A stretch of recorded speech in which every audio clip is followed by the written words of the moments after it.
Hi friends, నేను Ashok Kumar. Welcome to Ashok academy.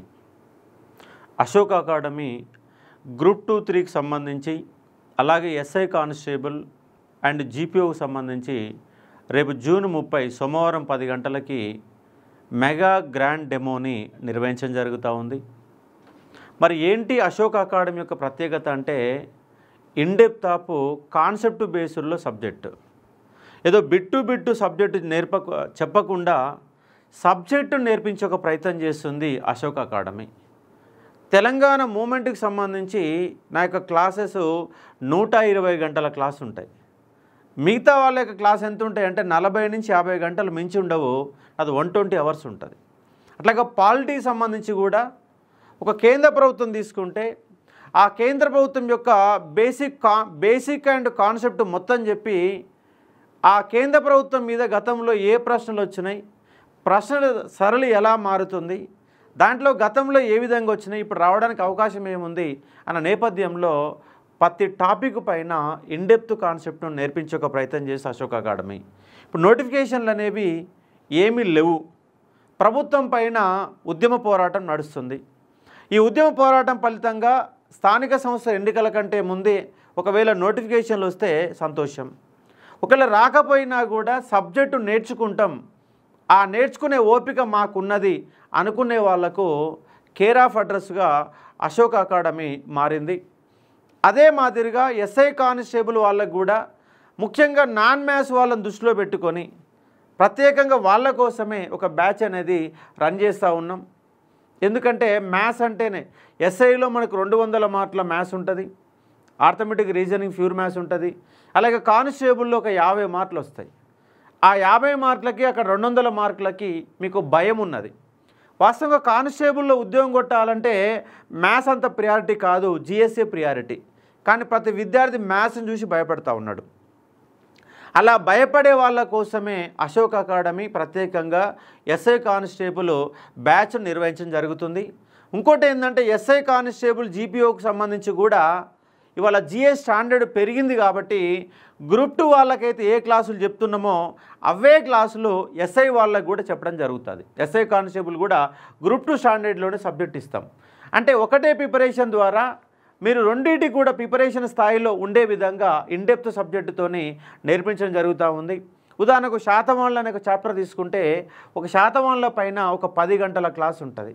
దాంతోపాటు ఈ శాతవాహనుల పైన సమాజం ఎట్లా ఉంది, సమాజ నిర్మాణం ఎట్లా జరిగింది, మతం ఎట్లా ఉంది, మతంతో పాటు నిర్మాణంలో వచ్చినటువంటి ఆ యొక్క శైలి ఎట్లా ఉన్నది, ఎలాంటి క్వశ్చన్లు అడుగుతూ ఉన్నారు. ఎందుకంటే ఇటీవల అడిగే కల్చర్ క్వశ్చన్లు మొత్తం కూడా కల్చర్ మీద అడుగుతున్నారు. పొలిటికలిస్ట్ అనే దాని మీద కాకుండా కల్చర్ మీద బాగా ఇన్డెప్త్ క్వశ్చన్ అడిగే ప్రయత్నం జరుగుతూ ఉంది.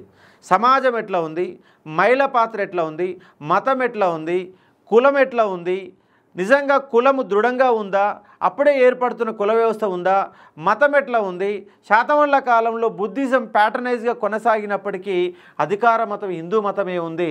ఇట్లా మనకు చాలా ఇన్డెప్త్గా ఒక్కొక్క చాప్టర్ పైన 10 గంటల క్లాస్ ఉంటుంది. ప్రతి క్లాసు పైన ఒక గంటన్నర రివ్యూ ఉంటుంది.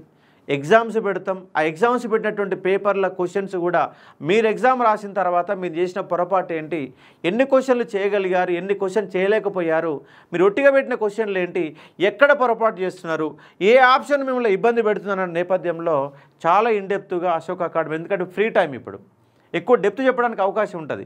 అదే నోటిఫికేషన్గా వచ్చిన తర్వాత సిలబస్ ఎప్పుడు కంప్లీట్ చేస్తారా, సిలబస్ ఎప్పుడు కంప్లీట్ చేస్తారని తొందరే ఉంటుంది. కానీ తొందర లేనటువంటి టైంలో మనము అశోక్ అకాడమీ చాలా ఇన్డెప్త్గా అటు గ్రూప్ 2-3 క్లాసెస్ని, ఇటు ఎస్ఐ కానిస్టేబుల్ జీపీఓ క్లాసెస్ని నిర్వహించడం జరుగుతుంది.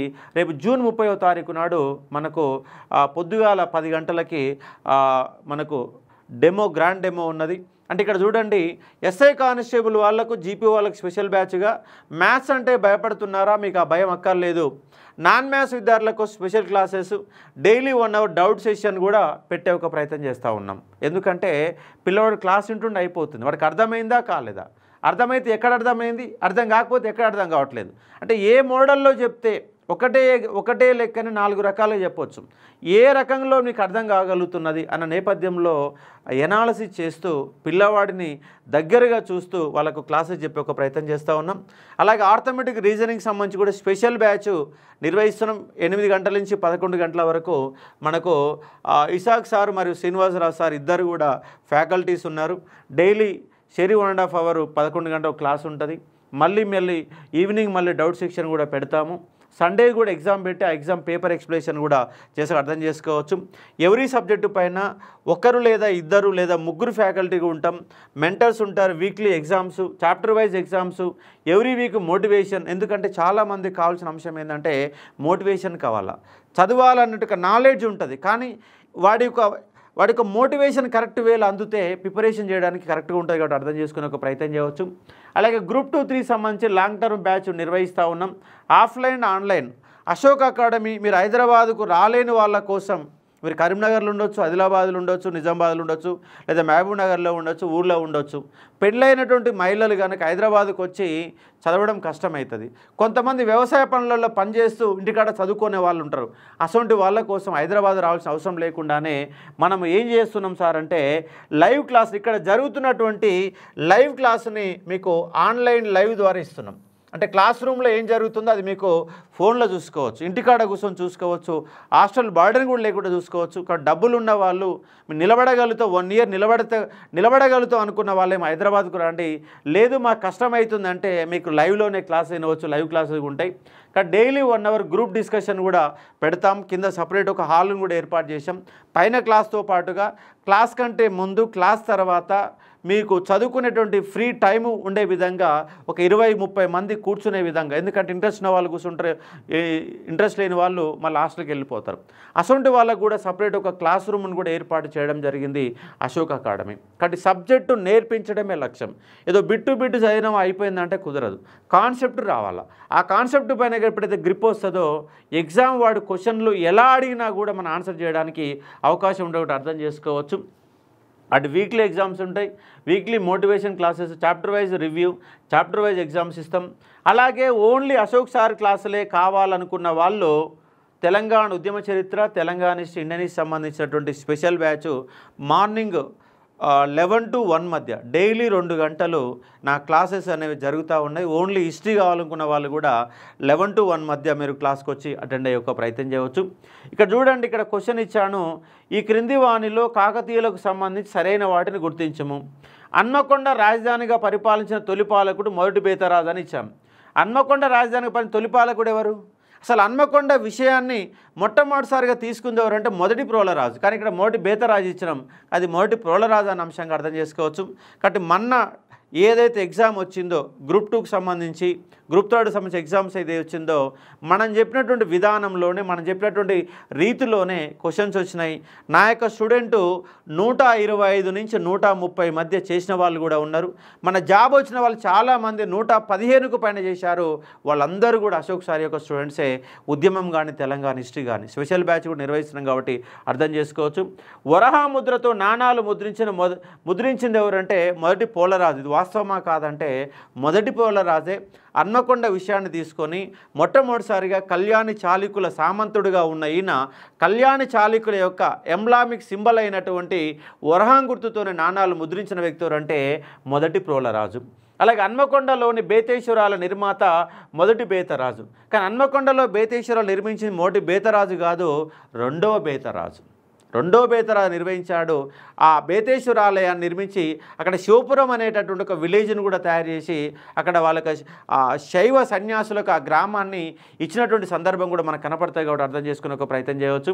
అలాగే పోలరాజు విజయాలు, కాకతీయ స్వతంత్ర రాజ్యంగా మారిన వైనాన్ని వివరించే శిలాశాసనం హన్మకొండ శిలాశాసనం.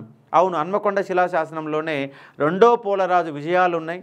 దాంతోపాటు కాకతీయ సామ్రాజ్యం స్వతంత్ర రాజ్యంగా మారిన వైనం కూడా హన్మకొండ శిలాశాసనంలో ఉంది. అదే హన్మకొండ శిలాశాసనంలో ఏముందంటే 1000 స్తంభాల గుడి నిర్మాణం గురించి కూడా చెప్పబడుతూ ఉంది. ఎక్కడుంది హన్మకొండ శిలాశాసనం? 1000 స్తంభాల గుడి కానే ఉన్నది. కాబట్టి ఒక హన్మకొండ శిలాశాసనంలో 3 అంశాలు చెప్పబడుతూ ఉన్నాయి. ఒకటి, రెండవ పోలరాజు యొక్క విజయాలు.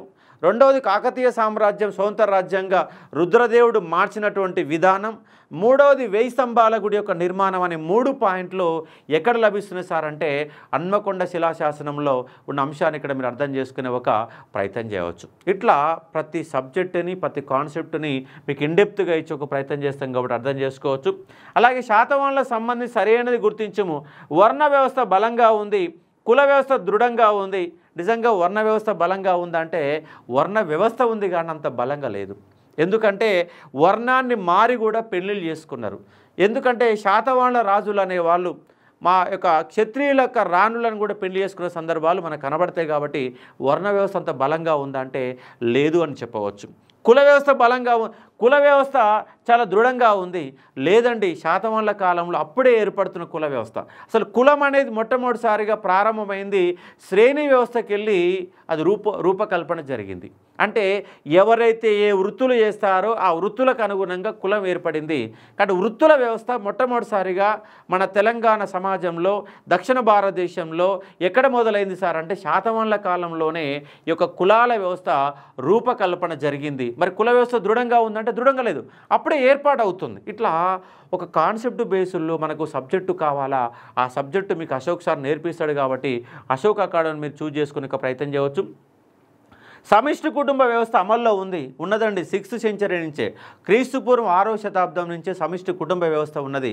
కాబట్టి ఏన్షియంట్ ఇండియన్ హిస్టరీ కానీ మీడివల్ ఇండియన్ హిస్టరీ కానీ మోడర్న్ ఇండియన్ హిస్టరీ కానీ మొత్తం చూసినప్పుడు కనపడే వ్యవస్థ ఏంటంటే సమిష్టి కుటుంబమే కనబడతా ఉంది. అంటే ఒక బేస్ కాన్సెప్ట్ ఆఫ్ బేస్ నీకు ఐడియా ఉండాలి. అంటే 1980 వరకు కూడా మనకు భారతదేశంలో సమిష్టి కుటుంబాలే కనబడుతున్నాయి కానీ చిన్న చిన్న కుటుంబాలు కనబడుతుంటే కనబడతలేవు. కానీ 80 తర్వాత సమాజంలో మార్పు వచ్చి 2 పిల్లలు 3 పిల్లలు వచ్చి ఆ ఉన్నటువంటి ఎక్కువ మంది పిల్లలు ఎప్పుడైతే కనడం తగ్గించారో అప్పటి నుంచి చిన్న చిన్న కుటుంబాలు మారింది. అంటే సమిష్టి కుటుంబం అనేది చరిత్ర మొత్తం చూసినా కూడా ఎక్కడ కనపడేది ఏంటంటే సమిష్టి కుటుంబమే.